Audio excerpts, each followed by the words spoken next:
Good evening.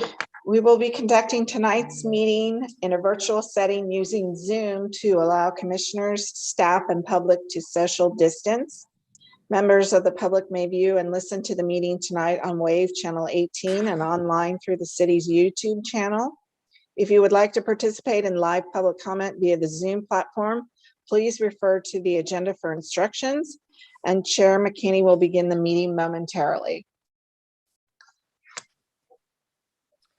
Thank you, Gwen. I'm waiting for my clock to hit 6 o'clock.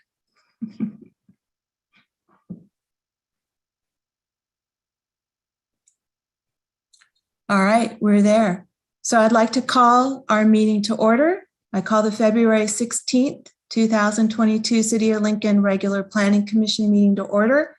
And before we jump into our agenda, I'd like to remind the commissioners that because we are in a virtual setting, that the meeting chair will be calling on each commissioner individually as we go through the agenda. So item 2 is roll call. Gwen, could you please call the roll? Yes. Commissioner Cross. Present. Commissioner Gilbert. I saw Peter on. He is here. Here. Thank you. Commissioner Hutchinson. Here. Commissioner Johnson. I'm here, and just so you know, I think Commissioner Manning had reached out. He can't find the link for tonight's meeting, so I don't know if there's a way to I'll send it to get him him. a link to that. Okay, thank you, I'll Gwen. send it. Yes. I'm going to send it to my person. Vice Chair Lyons Present. and Chair McKinney. Here. So we'll move to the Pledge of Allegiance, and I've asked our City Attorney, Christine Mollenkopf, to lead us. Thank you. Sorry, I've changed my camera angle so you can see the flag. So if you can all mute yourselves, and you can decide to do what you want to do with your camera, but otherwise I will be standing. Join me in saluting our flag. I pledge allegiance to the flag of the United States of America and to the republic for which it stands, one nation, under God, indivisible, with liberty and justice for all. Thank you very much. So we are to agenda item 4, which is agenda modifications. Do we have any requests for modifications to tonight's agenda?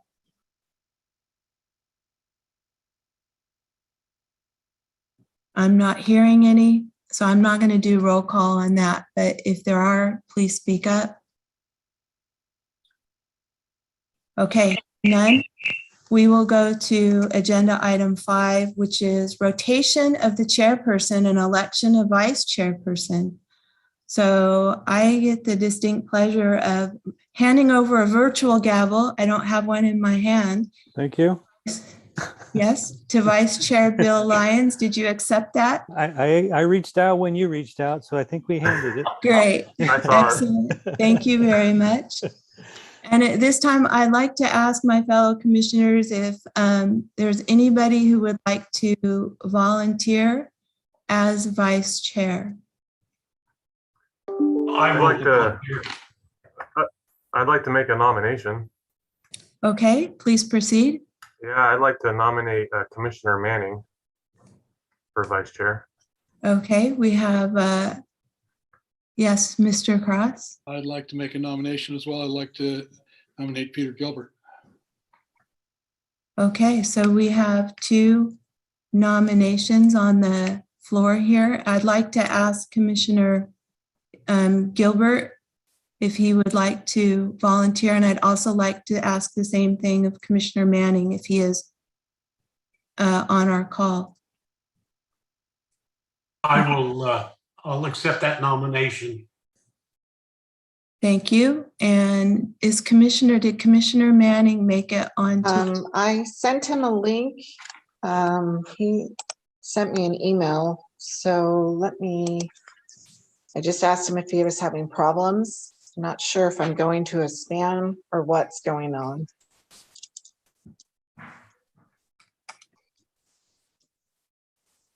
So Christine, since we have 2 nominations, do we have any other nominations I should ask?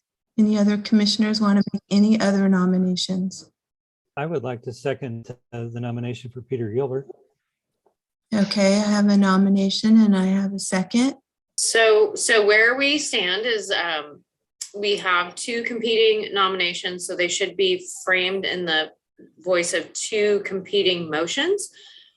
So one would be a motion to appoint Peter Gilbert. That appears to have a second. The other would be a motion to appoint Commissioner Manning. And then there would need to be a second, otherwise the motion would fail for a second, and then there would be a vote. Point of a question for you. So you would need another motion, even though Commissioner Gilbert has been nominated and second. So, and if that's the case, then I move that Peter Gilbert be appointed as vice chair of the Planning Commission for this next year. All right, and then is there a second? I'll second. Second by Chair Lyon. Are there any competing motions for an appointment to that position? So Commissioner Manning is having some problems logging in. He said he is fine with being vice chair, Okay, but I'm trying to get him So- logged in. okay, but so it still requires, Yes, I understand. right, so is there a motion to appoint Commissioner Manning as vice chair? Am I able to make that motion or no, since I nominated him? No, absolutely. That's Oh, what we're okay. waiting for. I'll make a motion to nominate Commissioner Manning for vice chair. Okay, and then is there a second to that motion? Well, I think this is Peter Gilbert. In as much as we're, Commissioner Manning is having communication issues, and he's indicated that he would want to be vice chair. Is it possible for us to accept that as the second? I'll second him. Okay.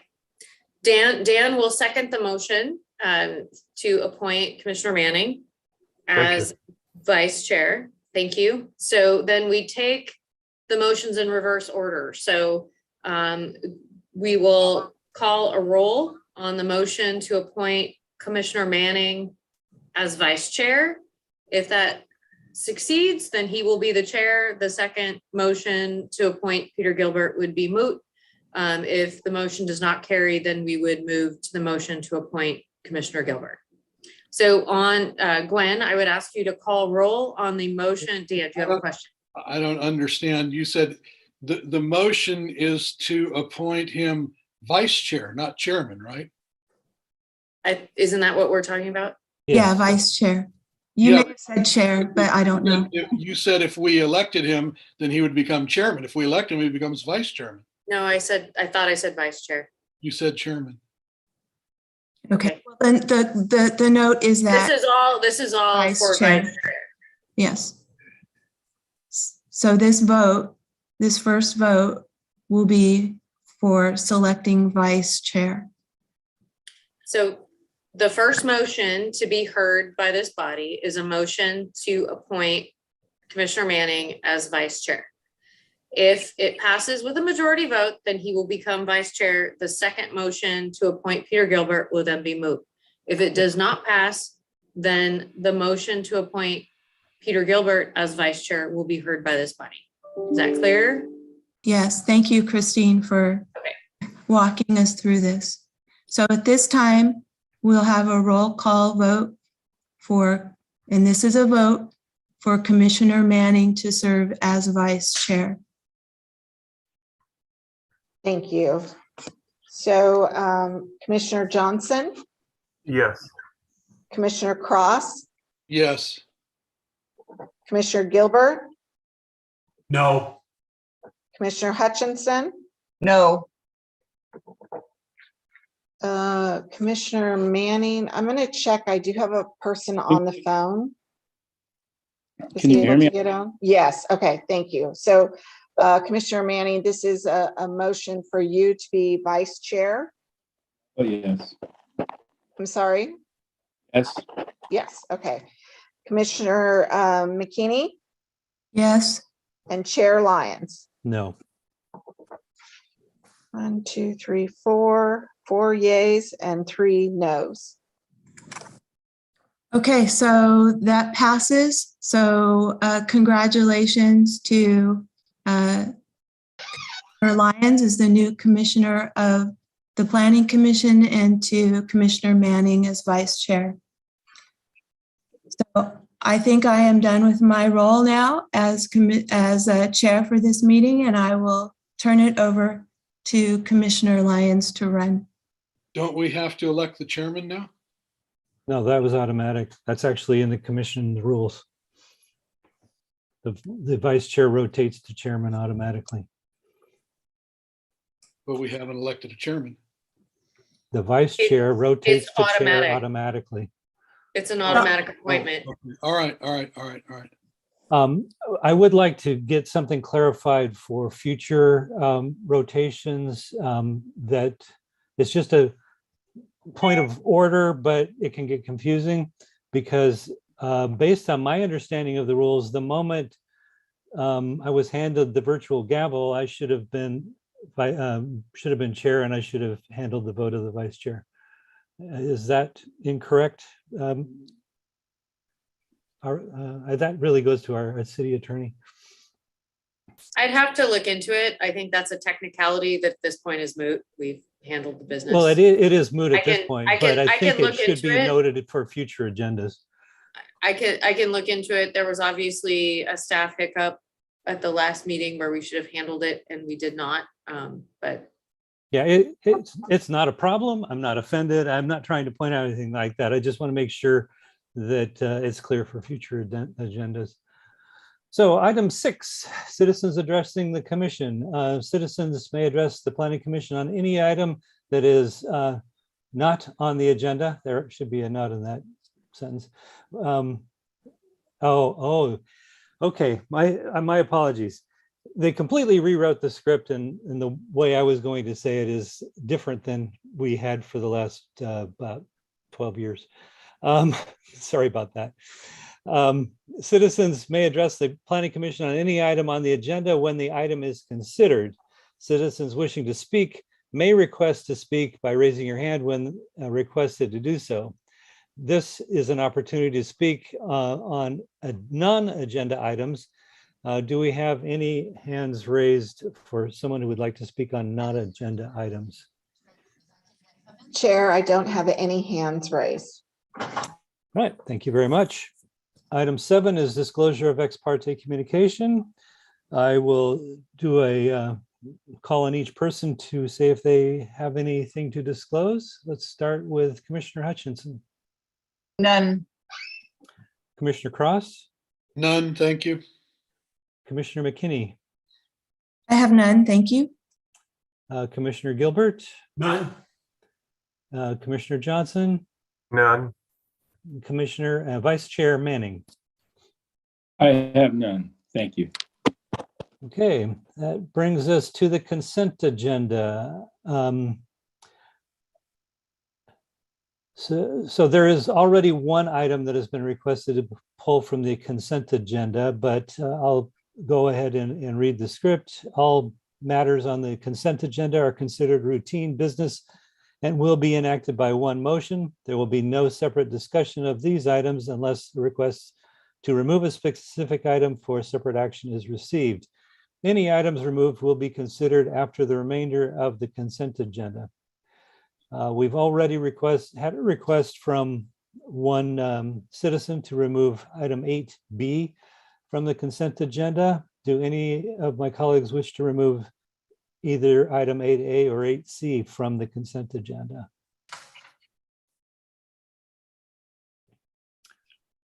I see and hear none. So we will vote on item 8B and 8C as one motion. Is there a motion? 8A and 8C. Excuse me, 8A and 8C. Thank you for catching my slip of the tongue. Item 8A and 8C, is there a motion to? I'll move to the consent calendar for items 8A and 8C. I'll second. Okay, it's been moved and seconded for item 8A and 8C of the consent agenda. Roll call, please. Yes, Commissioner McKinney, Yes. Commissioner Hutchinson, Yes. Commissioner Cross, Yes. Commissioner Gilbert, Yes. Commissioner Johnson, Yes. Commissioner Manning, Yes. and Chair Lyons. Yes. That brings us to item 8B, which is a specific development plan design review proposed by Curve Development for Cyrene at Meadowlands, including 3 single-family residential floor plans ranging in size from 1,227 square feet to 1,381 square feet. Do we have a staff report? Yeah, this is Mel Pavlinas, planning manager. Can you all hear me? Yes. Yes. Hi, good evening. All the documents for this project, the design review permit proposed by Curve Development, are all online, and hopefully you've had a chance to review them. It's a simple design review of the proposed residential development in the Meadowlands proposed by Curve Development. This is an 81 lot subdivision. This project was the map was approved early last year, sometime last year, 2021, and so this is a follow up to that development with regard to the design review of the proposed homes on this subdivision. There are 3 proposed floor plans as discussed in the staff report. There are the modern design that was approved as part of the GDP for Meadowlands subdivision. The applicants are here online as well. Justin Pasternak is available to answer any questions. If you have any questions for staff, do let me know. Otherwise, we can proceed with the next steps in this hearing on this item. Just as clarification of what the agenda item actually is and what's before us, I would like to confirm a couple things or get corrected on a couple things so that everybody knows what we're discussing. This is a design review of a proposed development that was already approved in March of 2021. Is that correct? Mm-hmm. Yes, sir. So so the issue before us is the design of the homes, not the map, not the setbacks, not the locations of toters or any of those issues. Those were already voted on last year. Is that correct? You're right. This is the design of the homes, and the homes do conform to the approved general development plan for the tentative map for this development. So yeah, it's strictly just the designs, the looks, the feel, the materials, the color theme, in accordance with the GDP for the approved Meadowlands large lot 6. Thank you. I appreciate that clarification. So I'll go through the commissioners for if they have any questions for staff. Again, I'll start with Commissioner Hutchinson. No, I have no questions for staff. I serve on the design review board, and I spent a lot of time reviewing the project. Thank you. Appreciate that information. Commissioner Cross. No, I'm just thrilled that we have the ability to build single family homes in this area at the density that we're looking at, because having worked at Gladding McBean for 22 years and wondering what was going to happen to that property, I had all kinds of visions of what could happen that was less than desirable, and I'm very impressed by these designs and have very positive feelings about the way they'll fit into our community. Thank you. Commissioner McKinney. I have no comments, but echo many of the thoughts that Commissioner Cross just shared. Thank you. Commissioner Gilbert. None. Commissioner Johnson. None. Commissioner Manning. No questions, Chair Lyons. Thank you. Okay, having gone through that, I think it's appropriate at this point, and staff, please correct me if I'm wrong, but I think it's appropriate this time to open it up for comments from the public, since it was Correct. requested to poll. Yes, please. Yes, we do have a hand raised, Chair. John Fett, please go ahead.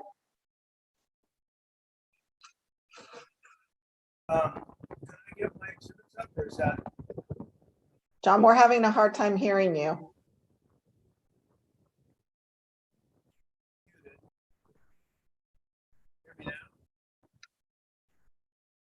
John, Get closer to the microphone. Yeah, hang on, I'm trying. there, it's better That's now. much better. Okay, all right, there we go. All right, so is it possible to put an exhibit up? Staff, is that Yes, I appropriate? could put up an exhibit out of just, I'll share the screen. No, I From mean my end over here? exhibit. Yeah, Oh, okay. Are you meaning Well, let for me the just go staff to forward. share We're the information time. you showed us? yeah, they are the exhibits I sent to each of you in the email, so they're there if you want to look at them. So I'm a citizen of Lincoln. I have a degree in architecture and planning. I want to say first, I support this project. I think it's a project we need in Lincoln. I went out and visited Serene's development, or Curve's development, Serene at Fitiment. They build a really nice project. They run a good ship out there, and I think we're going to be happy with what they have. The deficiency in the design I want to speak to today is this toter issue. You know, most medium and high density developments have common garbage collection points. And here we're going to have 81 toters. We're going to have 162 toters on recycle day. Those toters are to be dragged out to the corner of C Street and Gladding Parkway, which I think is not very wise. But the real point I want to, and I understand all that's water under the bridge. So this is why I'm focusing on this detail. There is nothing in these floor plans that allows for a toter to be brought back into the home that the person occupies. The properties are essentially what you call zero lot lines. The side yards where you can put a toter are a minimum of 3 feet 6 inches wide. Some are wider.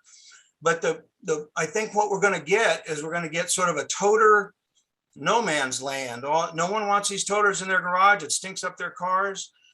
I think this is an easy solution. There's an easy design solution to make this more palatable. And I think the developer, you know, my understanding is Serene or Curve wants to hold these as rental units for a long time, kept the cash flow. I think, you know, there's no management, no community center on the property. So there's no one there, you know, once this development is sold out. I think we need to have a designated toter area built into these site plans. And there's a number of different ways that could be done. And I'm happy to work with the developer and with planning to try and get something that would prevent us from having some of these developments where you see toters laying out all over the alleys in other developments. And so that's my main point, is that I would like to be able to feel like this is going to be addressed and it's going to be not going to become a problem in the future. And I think the developer would want that too. They obviously build a quality project, and I think it's just been overlooked. And I think it's a very important component. Thank you. Rommel, do you have any comments on that? Am I reading this wrong? Are there toter places in the plan? It's not really appropriate for the to have a conversation with the staff. You've made your presentation. Thank you, Bill. Thank you. Chair, no other hands are raised from public, but we do have, looks like the applicant has his hand raised. Okay, that was going to be where I was going. Thank you very much. Applicant, we'd love to hear from you. Hey everyone, this is Justin Pasternak with Curve Development. Can you hear me all right? Yes. Yes. Perfect. Yes, thank you for the comment. And on the site plan, we actually do have a designated zone for each lot on the alley side for a fenced in kind of like trash enclosure area. So I don't know if that's been communicated to everyone, but we have been thinking about it. And like I said, I forget the exact dimensions, but it is a screened area off the driveway that's adjacent to the side yard. And they're tight areas back there, but we do have the space designated for it. So it has been kind of at least thought through and addressed. But there are kind of little screen walls on the alley side, because you are correct. It is a tight little site. And those locations, like I said, each lot has a specific location tied to it. So hopefully that's shed some light on that. Thank you. I do remember that being quite a discussion last year, and I do remember there being toter locations off of each. I think it was right off the side of the driveway, if I recall. I've just been looking at trying to see if there was that level of detail in this report, and I don't see it on here. Correct. It's off the driveways because we have 5-foot wide aprons connecting for the majority of each of the lots. So essentially it's a 5-foot by, I want to say 4-foot area that has a fence around it. Thank you very much. Have any more hands gone up at this point? No, Chair, no other hands. Thank you very much. That being the case, I'll bring it back to the commission for discussion or action. I will start in reverse order this time and start with Tony Manning. Do you have any further questions or discussion? Thank you, Chair Lyons. I have a question for Justin. He mentioned the enclosure area being an area to put them fenced in. Is the developer, are you going to build the fences, or is it an area there for the homeowner to be able to build the fence if they want?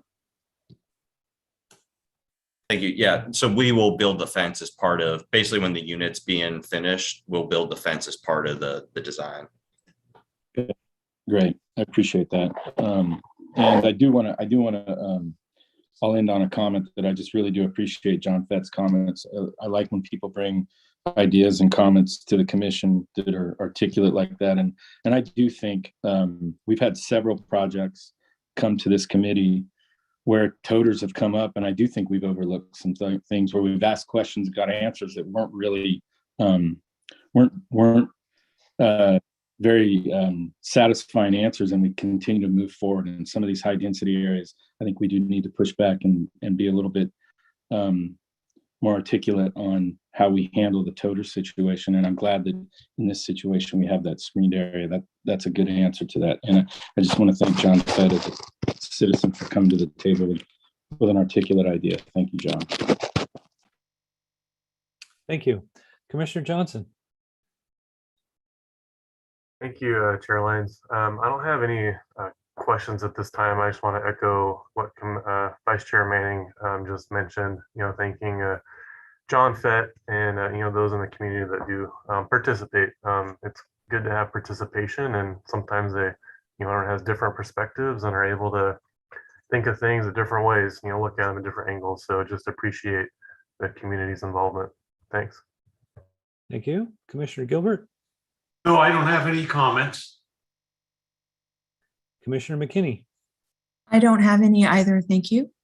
Commissioner Cross. No comments. Commissioner Hutchinson. No further comments to add to what's already been stated. Thank you. So that brings us to the point of a motion. Is there a motion on this matter? I move approval of 8B, specific development plan, design review for curve development for Cyrene at Meadowlands. I'll Second motion. Who was first?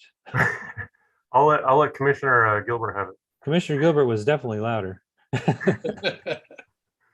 Thank you. Commissioner Cross, Yes. Commissioner Gilbert, Yes. Commissioner Hutchinson, Yes, Commissioner Johnson, Yes. Commissioner Manning, Yes. Commissioner McKinney, Yes. and Chair Lyons. Yes. All right, let's see, go back to my agenda. That brings us to item 9, public hearings. We have none. Item 10, general business. We have none. Item 11, commissioner comments. Do any of my colleagues have any comments? Then I'll again call roll, and I'll start at the end again. Tony Manning. No comments. Commissioner Johnson. No comments. Thank you. Commissioner Gilbert, No, Commissioner McKinney. No, just to say thank you for the opportunity. I've served as the chair this last year, and thank you, Bill, for your service that's upcoming, as well as you, Commissioner Manning. Thank you. Commissioner Cross? We have a new planning manager, right? That we just talked to a while ago. Yes. Oh, Go ahead, Mel. hi. Yes, I don't think I met you before, Commissioner Cross. Yeah, my name is Mel Pavolinas. I go by Mel, but you see on the screen it's Romel, but short for Mel is better, easier to pronounce. Okay, well, I just wanted to welcome you. Thank you very much. Commissioner Hutchinson.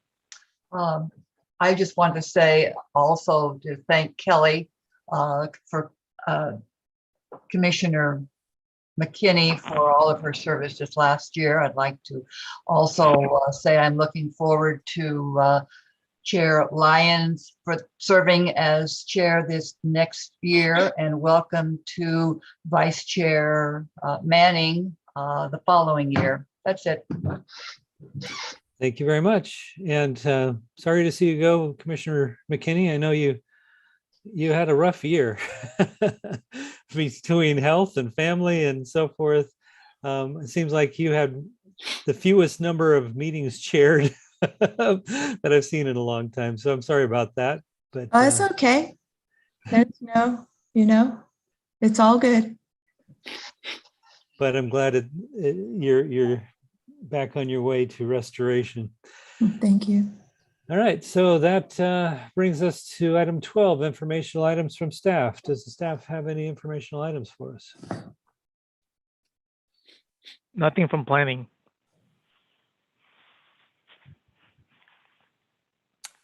Seeing and hearing none others, I think that brings us to item 13.